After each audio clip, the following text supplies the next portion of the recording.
Thank you for the introduction. So some of you might wonder why a person who spends his life treating a patient with diabetes is talking about lipids. And the answer is very simple, is that 80% of my patients die of heart disease and stroke. And therefore, we have to do it. The other point is no one else seems to be interested in this university on it. So I sort of became the de facto. So I will tell you, my disclosure, I am not a trained lipidologist. It's all self-trained. I'm kind of a pseudo-lipidologist, but I do my best. So the learning objectives for today are talk about lipid abnormalities in diabetic macrovascular disease and premature coronary vascular disease, talk about the pathophysiology, diagnosis, and management of dyslipidemia of diabetes and the metabolic syndrome, talk about prioritizing goals for CV risk reduction in people with diabetes and other related disorders, briefly review dietary and pharmacological strategies to achieve these goals. So Elliot Joslin, the famous diabetologist, said many years ago, genes load the gun, lifestyle pulls the trigger. So if you look at heart disease, with the NHANES data starting in 1950, you can see it was 1,000 deaths per 100,000, and it has come down, but it's still the #1 killer. Cancer hasn't changed, stroke has gone down, and so forth. I think you're aware of that. So what's really changed? So if you look at NHANES again, each one is a decade. So in the 1960s, people with a total cholesterol over 240 was about 35%. Now it's about 17%. Hypertension, people with systolic of 140 or more, diastolic over 90, was about 30%, now about 15%. Smoking has been cut, not enough. It's gone from about 40%, 45% to 26%. But what's happened, of course, is diabetes and obesity has come up. So this diabetes figure of 8.3% is a little bit out of date, and it also depends on the state. So the worst state for diabetes, by the way, is West Virginia with 13%. Mississippi is #2 now. However, I will tell you that the counties of eastern North Carolina have incidence of diabetes of 14 to 15% or more. And so the diabetes fueled by the obesity epidemic is what's causing this problem. So here's a question for the House staff. At what age do the early pathological, not clinical, manifestation of atherosclerosis begin in the United States? 2 to 15, 10 to 18, 18 to 36, over 30, over 40. Anybody know? Want to guess? Any residents? Resident. Well, the answer is 2 to 15. And here's the Bogalusa heart study. This was a study of children and young adults who died with things from car accidents, homicides, and so forth. And you can see at 2 to 15, and when they studied the coronaries very carefully, there was about 20% incidence of aortic disease and about maybe 10% incidence of coronary disease. But I want to show you the 21 to 25 group here. So the incidence of aortic disease was 30%, but the incidence of coronary disease, we're not talking about clinically significant, but some coronary disease was 50%. So probably everyone in this room has some coronary disease unless you're a vegetarian or have really, really good genes. So in this Bogalusa study, they found many of these children were extremely obese. Some had hypertension, some had high cholesterol and triglycerides, and some were smoking as well. Here's the next question. Which condition leads to the highest death rates worldwide? Smoking, high cholesterol, diabetes, prediabetes, obesity, or smoking marijuana? And the answer is cigarette smoking, #1 cause worldwide. So it was estimated that smoking contributes to almost 5 million deaths, cholesterol about 4 million deaths, diabetes about 3 million, and obesity 2.5. But obesity is moving up fast, so that may be even higher later. So Dr. Joslin also said, with fat, diabetes begins. From fat, diabetics die, formerly of coma, and more recently of atherosclerosis.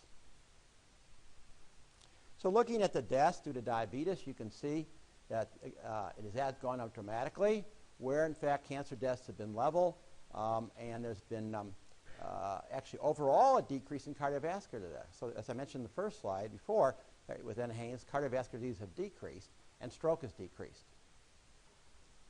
So 80% of people with diabetes, type 2 specifically, die from cardiovascular disease. And it's also told in some of the studies, when you're newly diagnosed with type 2, 50% of the people already have heart disease. So this is an interesting thing and a very sad thing. So women, as you know, normally have a hormonal protection and get coronary disease at least 10 or 15 years later than men. But women with diabetes are a very different situation. They have lost the cardiovascular protection.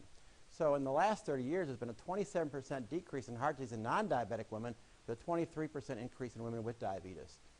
And the risk of an MI in a diabetic woman is 3 to 4 times that of a non-diabetic woman. So this is a really significant factor driving up coronary artery disease in this country. So many years ago, Dr. Hafner did a study called the East-West Heart Study.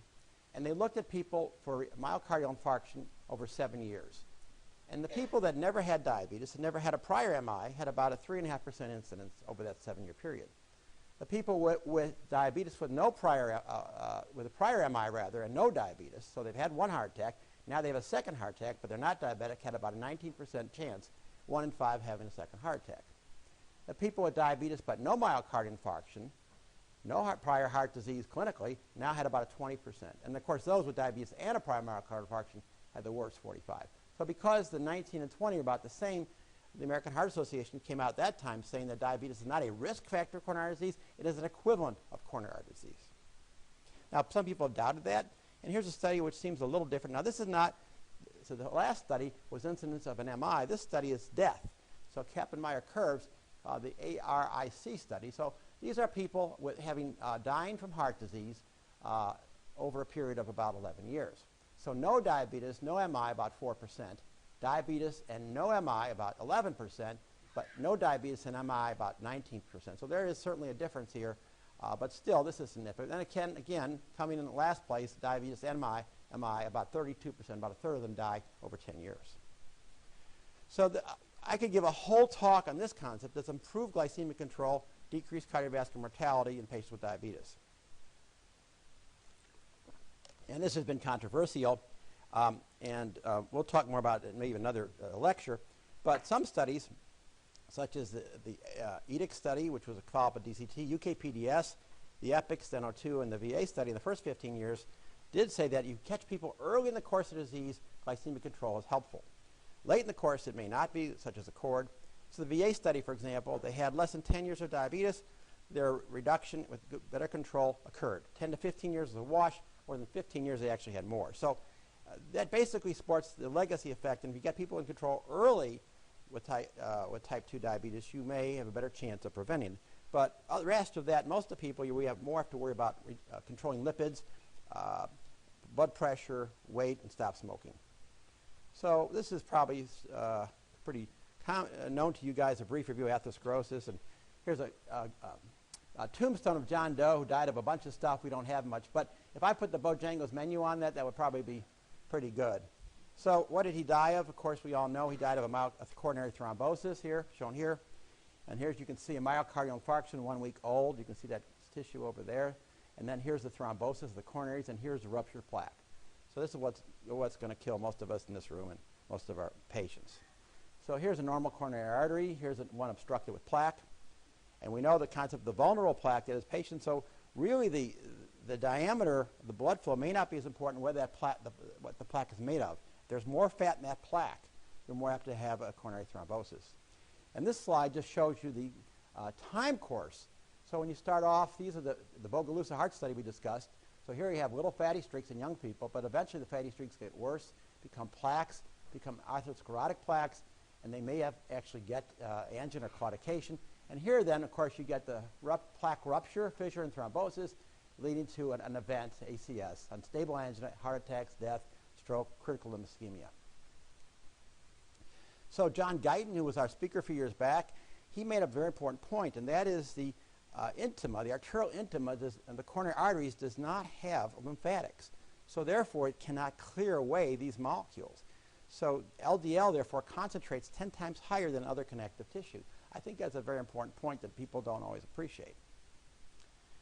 So we'll switch gears again. I know I have a very extensive menu of topics to talk about today, but I think, I apologize for going fast, but I think it's important to go over them in detail. And here's the doctor as a patient. There's good and bad cholesterol have gone to the dark side. There was a cardiologist here many years ago named Andy Sumner who was he was a lipidologist, and his talk was called The Good, the Bad, and the Ugly. The good meaning the HDL, the bad meaning LDL, and the ugly meaning the dyslipidemia of diabetes and the metabolic syndrome. So everyone knows there's some debate whether you really need to fast patients because there's some thought that postprandial triglycerides and free fatty acids actually are more predictive, but let's forget that argument. But typically, you're supposed to fast people at 9 to 12 hours, no alcohol for 24 hours. But in a non-fasting state, you can still measure a lipid panel and get the HDL cholesterol and the non-HDL cholesterol. We'll talk about that. So if you really want to know the LDL and they're not fasting, or the triglycerides are over 400, in which case the indirect method doesn't work, you can just send off blood for a direct LDL. Direct LDL is actually very accurate. It is somewhat expensive. Or you can, of course, do the test to look at the non-HDL cholesterol, and you can calculate that. And to calculate the non-HDL is basically the total cholesterol minus the HDL gives you the non-HDL. So this looks at, so you have to remember that lipids basically don't travel themselves. They're like people that can't swim. So to get it, for them lipids to go places, they have to be hooked up to a lipoprotein. So think of the lipoprotein as the boat and lipid as the passengers, and the apoprotein tells the boat which port to go to. So if you look at all the, and so if you look at the densities, you have the highest densities here, low density Lp(a), intermediate density, VLDL remnants, VLD, and then chiromicrons are the largest particles, the least dense. But basically, if you take out the HDL, everything else is atherogenic. So everything else is your non-HDL cholesterol. And there are many medical conditions that we see commonly, including diabetes, thyroid disease, for example, renal disease, use of steroids that all cause dyslipidemias. I will mention the point about diabetes. When diabetes is poorly controlled, people come in the hospital and they have an A1C of 12 and their cholesterol is 300-400, their triglycerides are several thousand. They have the so-called lipemic syndrome or chylomicronemic syndrome, and they have this, basically their plasma is all, looks like cream here. They may have ruptus xanthomata, and they may actually have that tomato soup fundus because it's basically cream circulating in their plasma. So, and one of the most important points is these patients have a low HDL cholesterol. So low HDL cholesterol is encouraged in diabetes, metabolic syndrome, people with high triglycerides, obese people, inactive smokers, and people on high carbohydrate diets, and I'll get back to that. That's a very important point. So now I'll change gears again and talk about the metabolic syndrome, sometimes called the deadly quartet, with insulin resistance in the middle, followed by diabetes, hypertension, obesity, and dyslipidemia. So there's controversy. Does a metabolic syndrome exist? I certainly believe it does. It's defined in the U.S. by people with a waist circumference over 40 in men, over 35 in women. However, in Asians, it's like 35 and 32. A triglyceride over 150 or HDL less than 40 in men, less than 50 in women. Hypertension or prehypertension, or diabetes or prediabetes. And if you have any of these three, you consider you have metabolic syndrome. So really almost everyone in this audience who's in medicine, this concept affects people. If you're a cardiologist, you worry about atherosclerosis. You may worry about dyslipidemia. The GI people worry about hepatic steatosis, which goes on to cause alcoholic fatty liver disease, cirrhosis, and even liver cancer. The dermatologists see people with acanthosis and skin tags. Rheumatologists see the people with gout. The gynecologists and some of us in endocrinology see people with polycystic ovarian syndrome. Everybody sees people with obesity. We see people with diabetes, and hypertension is seen by most of our general medicine. So really, insulin resistance is, and actually the continence resistance was developed by Gerald Raven at Stanford, who noticed that people who were hypertensive also had insulin resistance. And so this is the West of Scotland study, with the primary prevention study. And you can see that the more components of metabolic syndrome you had, was a dramatically increase in your risk factor for new onset diabetes. And likewise, the more risk factors you had, was increase your risk for heart attacks. Here's another question, and my fellows have seen part of this. We won't ask them, but everybody else. Who do we resemble more, the dog or the rabbit? Anybody? Rabbit, right. We do.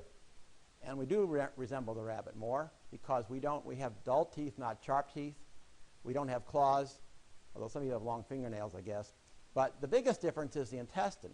So if you feed a dog or a cat, for that matter, all the fat you want, they may get obese possibly, but they won't get atherosclerosis because they have a short intestine and all the fat goes out. But if you feed that to a rabbit, that rabbit will get atherosclerosis. So actually, this is a very interesting thing. Dr. John LaRosa is an expert in lipids in New York, and he says, quote, "Our dental anatomy suggests we are not meant to be meat eaters. Animals that eat meat have sharp, tearing teeth, while we have flatter teeth more similar to vegetarian animals. He goes on to say, chimpanzees don't eat meat. They eat very little fat. Their LDL levels range from 40 to 70. They don't get atherosclerosis. Levels of LDL below 70 are on par with those of non-human primates who don't develop atherosclerosis. Like those primates, humans were designed to be vegetarians. Maybe humans wouldn't get atherosclerosis either if we had levels this low. So you've probably seen these slides before. We evolved from a hunter-gatherer. So in the hunter-gatherer days, basically during the summertime, or if they live in Africa, most of the time they could always get things growing off the ground. But once winter set in, they had to rely on the man to go out and hunt and kill something like a wild boar. They would bring it home. He'd eat it first, then he'd give it to his mate, and then the kids and the grandparents in that order. And it turned out that people who could basically, so the concept of being able to eat meat and also to make fat and store fat led to survival. So basically our ancestors who could store this fat and save it, then when there was nothing around, they would live longer. And you know obese people who are starving live longer than non-obese people. So women who could gain this weight, was a survival thing. However, that gene doesn't help this guy here, who's a football fan, with a BMI of 40 asking his wife to bring him more potato chips. And he's watching TV. So that's what we've evolved to.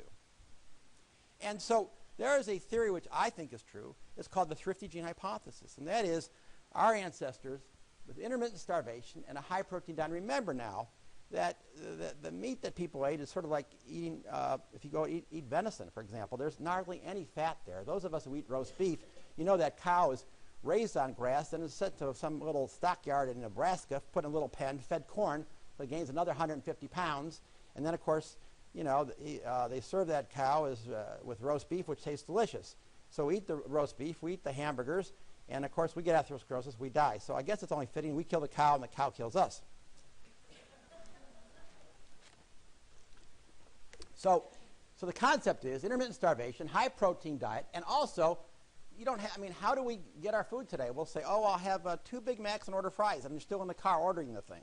I mean, you should see the line of cars at Bojangles in the morning. It's unbelievable. So we don't do any work to get that food. So then this suggests, so anyway, our ancestors gave us this thrifty gene, which is a thrifty gene that caused insulin resistance. But now we take this and put it in an environment where people don't get physical activity. People eat huge amounts of food, huge amounts. And we can talk about diet later, but eating things that are not healthy, and of course, now this gene that used to help us is now hurting us. So if you look at the metabolic syndrome, for example, in this study, half the population didn't have metabolic syndrome or diabetes. Their incidence of heart disease, their prevalence rather, was 8.7%. Metabolic syndrome, no diabetes, was about a third of the population, 30% or so, and they had about 14%. Diabetes, no metabolic syndrome is very uncommon, only about 2%. And their incidence of heart disease about 7.5. But again, the same thing like we said before, diabetes, metabolic syndrome, they had the worst, about 19%. So when you look at the factors that metabolic syndrome incorporates, not only does it have obesity, inflammation, dyslipidemia, diabetes, and all the atherogenic diet and activity with atherosclerosis, but a very important point is that dyslipidemia includes lipids being deposited in the myocardium, which leads to heart failure. So it's very common to people with diabetes, obesity, metabolic syndrome to have this situation because of the ectopic fat put in the myocardial cells leading to heart failure. So another concept that's very important is that visceral fat is metabolically active. You've probably seen this before. This is a CAT scan of someone who's normal. This white represents a visceral fat. There's a little bit of subcutaneous fat. And this person has much bigger, there's a lot more subcutaneous fat, but has a lot more visceral fat. And if you ever did autopsies on people that are very obese, you know all that fat is in there. And so this fat is really the important fat. So if you look at these two people, this guy here has a huge rear end, and he's sitting on a fire hydrant waiting to get in the Cubs game. Of course, the Cubs never win anyway, but he's sitting right here. This guy has the Milwaukee goiter, if you will. He's a big obese person with a bear belly. He's the one that's going to end up with the heart attack. So having big rear ends and a big thigh is actually not pretty, but it's a lot healthier than having that beer belly. Because the beer belly, the fat in your abdomen, is metabolically active. It's associated with inflammatory markers. It makes less adiponectin, increased cytokines, increased free fatty acids. So here's some fat tissue, and you can see what happens is that so the fat itself can make leptin, adiponectin, pi1, but then when the macrophage embeds itself in it, it also can make TNF-alpha, IL-6. So basically, we have this metabolic fat, or visceral fat, that's around in the intestine, and this is a fat that predisposes people to type 2 diabetes and to heart disease. So we had, for our first lecture many years ago, Dr. Scott Grundy, and he had a very important concept, and that was to understand the relative adipose deficiency, how that affects people. So there's a condition that Dr. Dar sees in our clinic, and that's a lipodystrophy syndrome. Also, HIV patients have lipodystrophy at places. So basically, when you have atrophy, this person looks like they work out, but they don't. Just they have no fat. It's all you see is muscle. So you have a almost complete deficiency of adipose tissue. And they have terrible metabolic problems, severe insulin resistance, hypertriglyceridemia, and they also have hard-to-control diabetes and very high lipids. So think of this as a model for a second. Now let's look at that model compared to us. So here are obese women and obese men and people with the FPLLD syndrome. So the blue is the lower body fat. So you can see, as opposed to men, women have much more lower body fat. The amount of upper body subcutaneous fat is about the same.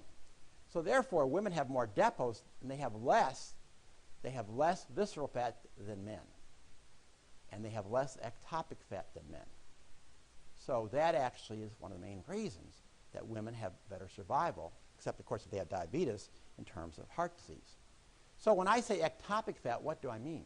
Ectopic fat means that the fat ends up in your muscle and causes insulin resistance. The fat ends up in your liver and you end up in the GI clinic with NASH.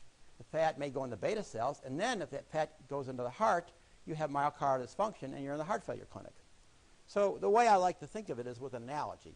So let's say you have two people who have the same size house, but one person has a huge closet and one has a small closet. And let's say, like my wife, they get about 30 Christmas catalogs every day, and they don't like to throw them out. So pretty soon the person in the small closet has the closet filled. They can't get another one in there. So now what happens? The catalogs end up in the living room, in the bathroom, in the kitchen, right? All over the house. So where the other guy may have just as many catalogs, but you don't see them out of sight. So the concept is, with this analogy, is people such as Asians, for example, have very small closets. I treat many people who I would wish to be that thin, that are Asian, from India, other places in Asia. They have just a little bit of belly, but they have the same amount of diabetes. When I was in Korea lecturing last summer, they have 5% diabetes. They don't have obesity. I was in a mall for 2 hours. I saw one obese Korean person. Unbelievable. So clearly, so it's different. So we in America have the advantage. Americans have the advantage of having more sub-Q fat. So if you see people with a big thigh and big rear end, say it's not pretty, but it's healthier than having the beer belly. I mean, this is very important. So now the sixth grade explanation how obesity causes cardiovascular disease, it raises insulin resistance, high free fatty acids, and increased VLDL, but then that VLDL can go to become increased small LDL or decrease HDL, and it's called cardiovascular risk. So what happens to the VLD and ApoB? Well, so some LDL is actually okay. It becomes a more buoyant LDL. But in the face of hepatic lipase, and then in the face of diabetes and metabolic syndrome, this VLDL then converts to smaller dense LDL particles. And the problem there is they're oxidized. When they're oxidized, they're taken up by scavenger receptors and macrophages. As we showed you earlier in the fat cell, those macrophages take them up. They form foam cells, and then they end up as fatty streaks, going back to the Bogalusa heart study, and all of us having fatty streaks. So that is a concept. So the good, the bad, the ugly in terms of diabetic dyslipidemia, or that of metabolic syndrome, is defined as a high triglyceride and a low HDL, and then the LDL is usually normal quantitatively, but there's more LDL particles and small dents. And of course, going along with that is increased ApoB and then increased non-HDL cholesterol. So if you have two people with an LDL of 100, but one has more small particles, 70% more smart particles, that's a problem. Because LDL, so if you just measure LDL cholesterol, not particles, this undervalues it. And you don't realize this patient's at much greater risk for heart disease.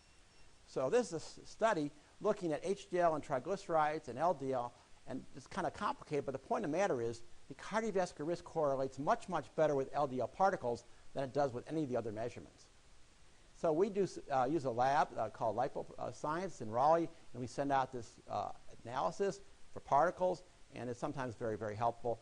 And it actually has, you can look at insulin resistance. There's a lot of things, I think, in particles that are useful. Now, if you don't want to spend the extra $50, you could do the non-HDL cholesterol, which is basically a free test.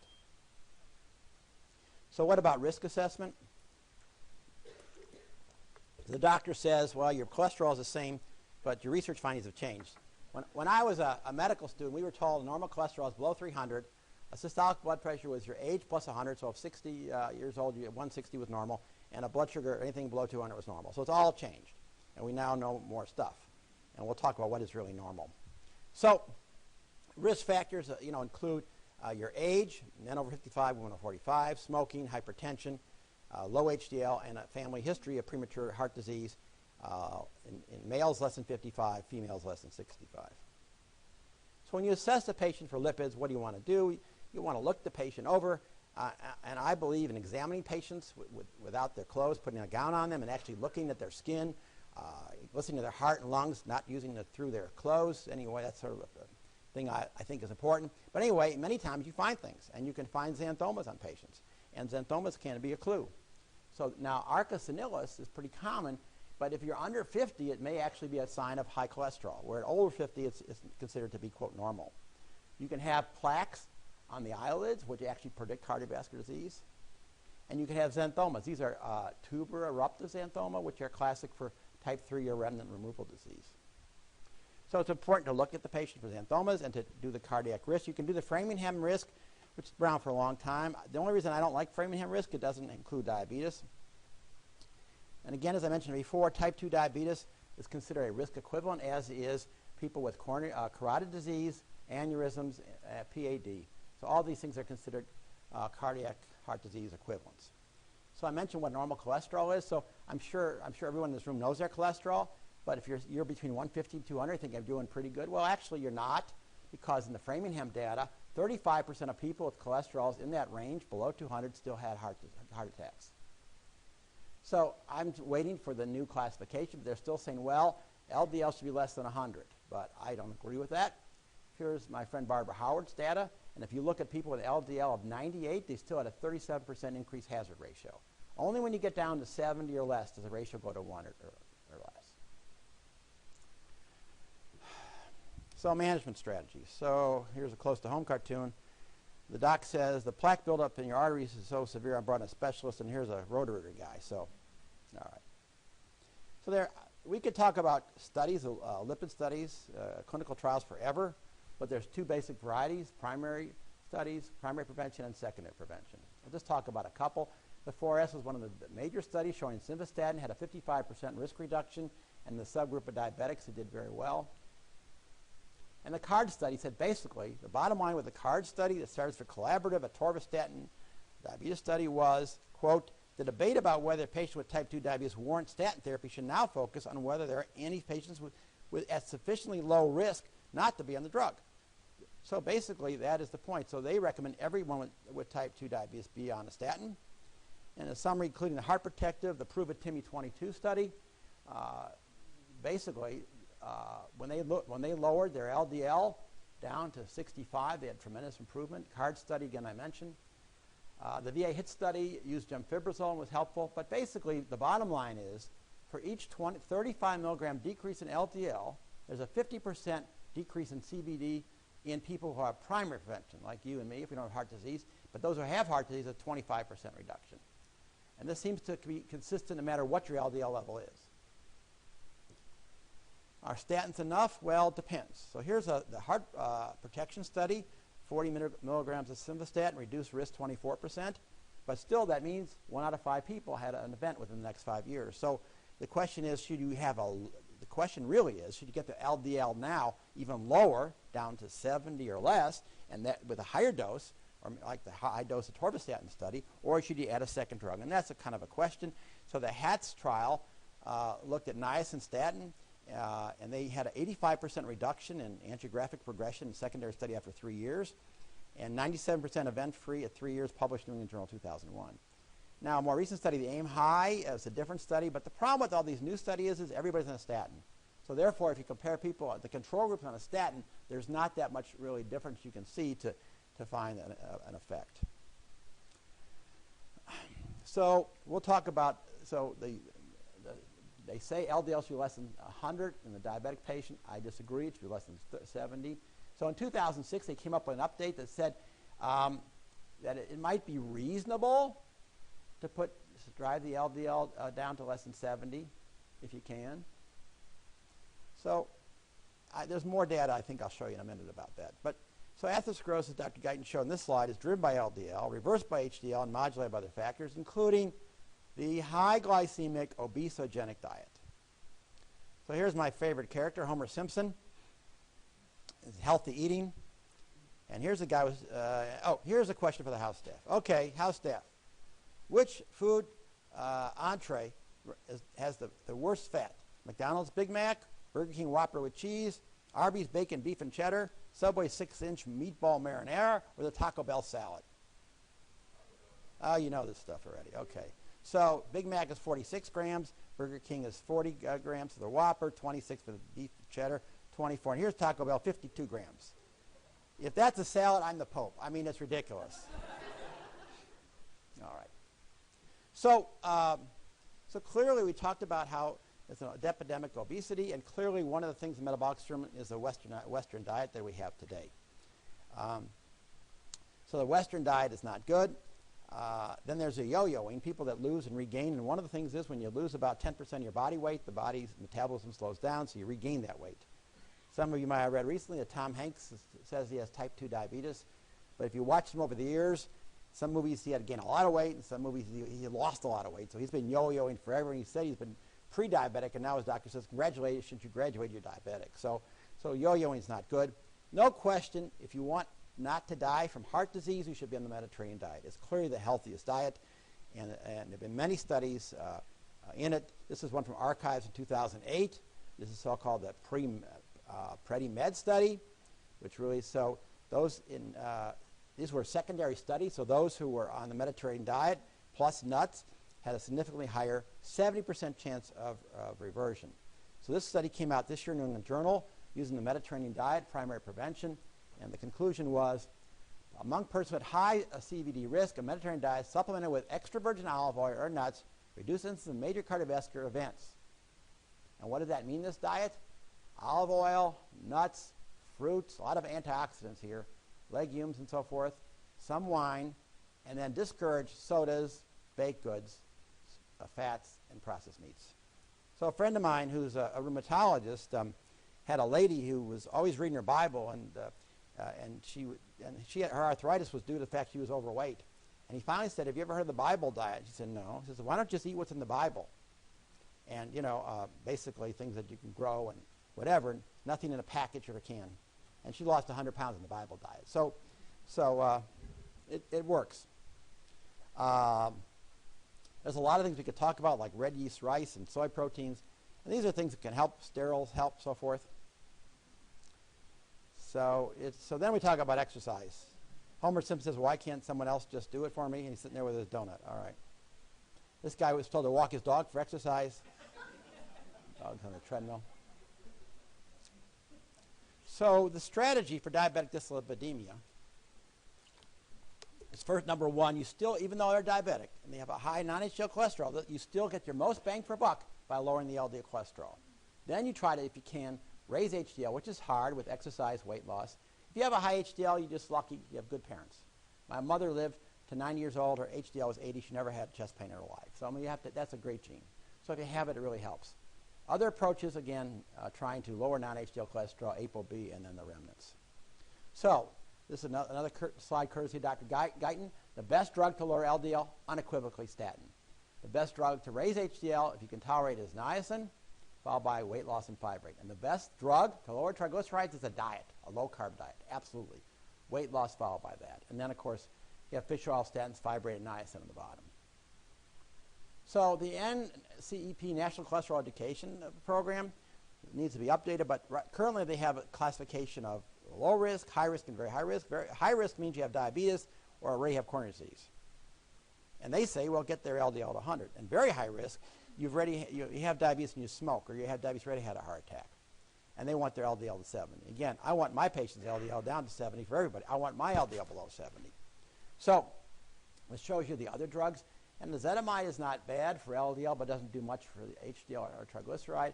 Here's niacin here, actually is pretty good despite that AIM-HIGH study. Bile acids equestrins are hard to take, but they only basically work on LDL. And fibric acids are useful drugs in people that cannot take a statin, or those people that have a high non-HDL cholesterol. So I'm going to summarize this and go into some other slides.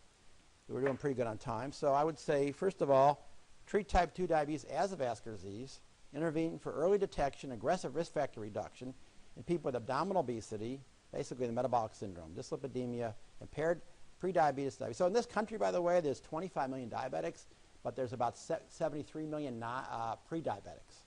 So basically, that's almost 40% of the country either has diabetes or prediabetes. That is between almost one out of every 3 people. And patients with type 2 diabetes need aspirin, a statin, and try to increase the HDL and decrease triglycerides. Other important summary comments: metabolic syndrome and prediabetes are common. Insulin resistance is the hallmark of the metabolic syndrome.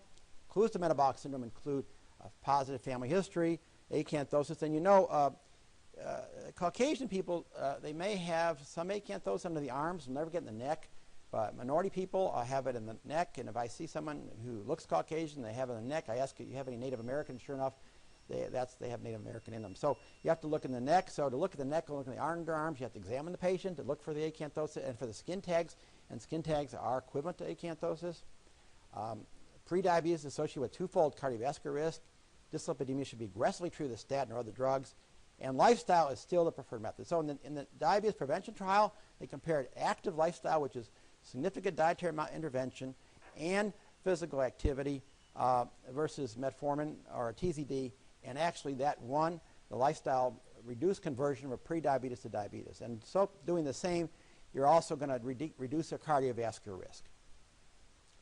We talked about LDL goals. I'm not going to mention novel risk factors like CRP, but I'll be glad to take questions about that.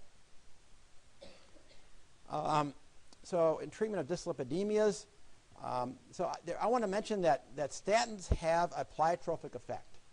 And there's some data that maybe we should actually lower the LDL down to even 50.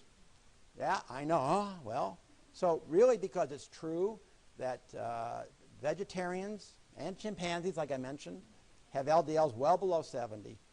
So, and some people say, well, it's not the statin, but it's these pleiotropic effects that make the difference, and that may be true, because statins stabilize plaques. It's very important that statins help stabilize plaques, and that's why they can prevent heart attacks. And there was one study that came out of Korea in 2011, which basically showed that patients who had an LDL below 70, who went on a statin, had significant less events in the next year than those who had below 70 did not go on a statin. So here are people, LDL below 70, had a heart attack already.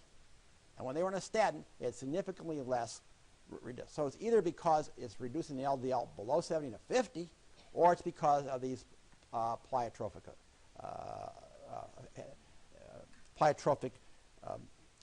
concepts that the statin can do. It has these, so it's not all cholesterol lowering, it does other things as well. So here's something interesting. The Japanese eat less fat than us, they have fewer heart attacks. Mexicans eat a lot of fat, they have fewer heart attacks. Chinese drink very little red wine, they still have fewer heart attacks than Americans. Italians drink a lot of red wine, they have less heart attacks than Americans. Germans drink a lot of beer, eat a lot of Wiener Schnitzel, and still have fewer heart attacks. So conclusion, eat and drink what you want. Speaking English is apparently what kills you.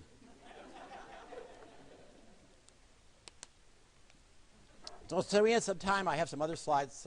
The fellows have probably seen this already. But I want to mention endothelial dysfunction. It's very, very important to note that the endothelium lines the vessels, and if it's abnormal, it can cause a problem. So here is LDL, and as I mentioned, it's oxidized. The small LDL is oxidized, causes fatty streaks, plaques, rupture, and thrombosis. But oxidized LDL also causes inflammation. And again, statins can work to decrease inflammation here. And LDL oxidized also causes endothelial dysfunction, and statins also work here to prevent that. So that's important. So what is endothelial dysfunction, and how do you measure it? Well, we know, for example, if you have normal endothelium, that promotes vasodilatation through nitric oxide, thrombolysis, platelet disaggregation, growth inhibition, and lipolysis. Where dysfunctional endothelium causes vasoconstriction, thrombosis, adhesion molecules, growth factors, apoptosis, inflammation with cytokines. So it's very important to know that you want to regulate that. So one of the ways you can measure it is using something called the forearm test, forearm blood flow, FBF. So if you take a blood pressure cuff and you use you do an ultrasound, you can see this brachial artery has a diameter of 3.1 millimeters. Then you blow up the blood pressure cuff for 5 minutes. Patient says, "Ow, that hurts." Of course, anyway. Then you release it, and now when you measure, you do a measurement here, the diameter of the brachial artery is 3.6 millimeters. So this is actually called flow-mediated vasodilatation. Or post-occlusion. So 1 minute after releasing the cuff, it compensates by dilating. So we have this ability when we're young. As we get older, we lose this ability. The vessels become thick and calcified, and I actually am a believer that doing for patients, you're worried about their risk, you should actually send them over to the heart center and get the calcium CT scan, because it's very helpful, and it only costs $50 because insurance does not pay for it. And I think it's very helpful for people in risk to try to decide, that I think I would advocate doing that in some high-risk patients as well as doing the NMR profile. So you can see that, therefore, this mediation thing goes down in men when they're about 45 or 50, and women down, not diabetic women, but non-diabetic women around 50 or 60. So we can do things to improve our endothelium. So if you go out for a walk and you walk for about a half an hour, and then 1 hour later, after your walk, you can see your endothelium is improved. Likewise, you go to Bojangles and you make it worse. This is a study from many years ago, but it's very worthwhile. Looking at endothelium after a big meal of Egg McMuffin, sausage muffin, and 2 hash browns. I have patients that every day. And you see that looking at brachial artery flow-mediated vasodilatation, it takes about 5 hours to get back to normal after eating that meal. So maybe you don't want to go there tomorrow. And a cigarette, this is an interesting study looking after a cigarette. So you can see how immediately how it goes down as you smoke that cigarette. But it takes 90 minutes to get back to normal. So you do the math, looks like each cigarette shortens your life from cardiovascular disease by about 11 minutes. So you're doing 2 packs a day. Hope you have good life insurance. So stress is also bad. It's a study where they actually stress people out, and they found under stress, they rechecked after stress, and in fact, they also had endothelial dysfunction. On the other hand, humor is good. This was a study done by Dr. Vogel in Baltimore many years ago when Saturday Night Live was actually pretty funny. And the people watched Saturday Night Live, and their endothelium improved. They did another study more recently where people watched either a comedy or a movie that was a comedy or one that was really sad. And the ones that watched the comedy, they went up. So I tell my wife, I only want to watch comedies from Netflix because I want to improve my life. So it's important. It's also important to laugh. I'm trying to make you laugh in this talk. So this is a bonus from this lecture that does have no charge for you to laugh. So some other lifestyle risk factors to think about. Alcohol. You should know men consume twice as much as women. And there is some effect. And the French paradox with the French people drink a lot of wine. They eat all that high-fat food, but they seem to have less heart disease, as you already mentioned. So you can drink a little bit of alcohol. Maybe red wine is fine, but too much is not good. You can also get a DWI for drinking too much. So we would just say limit your alcohol. So that would be about 40 grams for men and about 20 grams for women.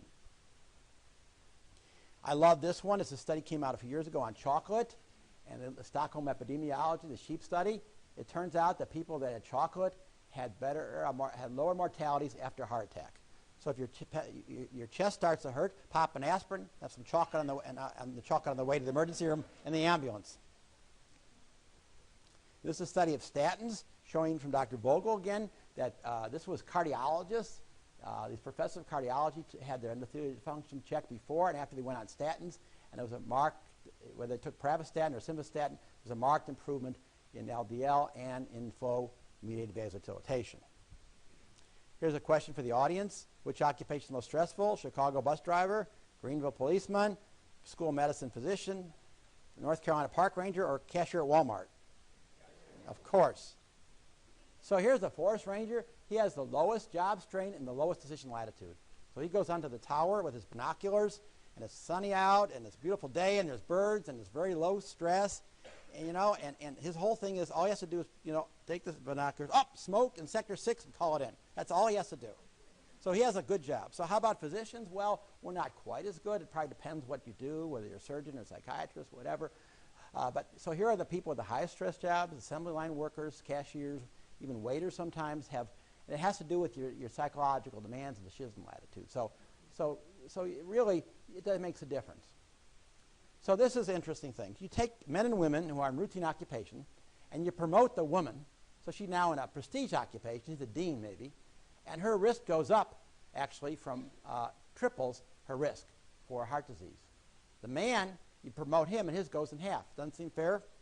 Don't shoot the messenger. However, if the woman takes the job and the man stays home, he doesn't do as well.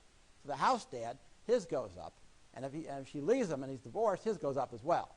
But occupation is stress and makes a big difference. So it is important what you do if your life is stressful or not. As I've gotten older, I've tried to make my life as least stressful as possible.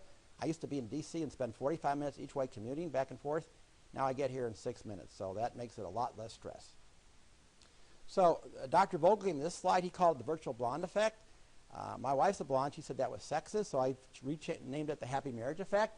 So it turns out if you cohabitate or are married with someone that makes you happy, you really do much, much better.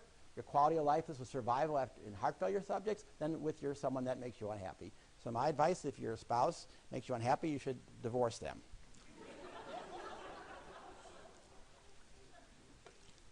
This is a problem if you have kids. Kids are not good. So you see this is effect on kids and pets. 1 more year mortality after a heart attack. And you see people with kids definitely had a much increased risk. So the first kid's worse, second kid's not so bad. I don't know about 8 kids, I don't know. But so if you already have kids and they're under 18, what can you do? Then you go out buying a dog because a pet actually reduces your mortality. So some of you see people say, what about cats? Well, it turns out dogs are better than cats. Sorry, cat lovers. Well, you think about it. You have a dog. All the dog wants is to be petted and you have to feed them, and they really are pleasant, and they make you happy. They give unconditional love. A cat is smart. They get what they want, and that's it. So in a way, dogs are probably better. Plus, if you have a dog and you walk the dog, not with your car, but you get out and walk the dog, that may be helpful too.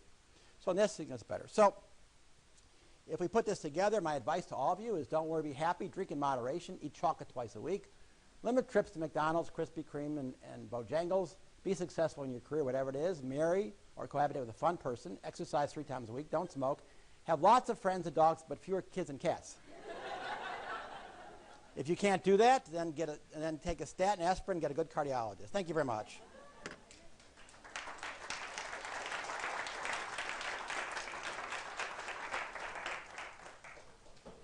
Do we have any questions? See, I made your day, and I improved your endothelium today, so you should be happy. Dr. Drake? Yeah, I got a question for you. So when you have your diabetic patient who's perhaps had some vascular disease in the past, and you're trying to fairly aggressively lower their LDL cholesterol, you got them on the maximum dose of statin they'll tolerate, and they're following a decent diet, then the dietitian and so forth, and their triglycerides and HDL aren't crazy out of line. And they're on a statin.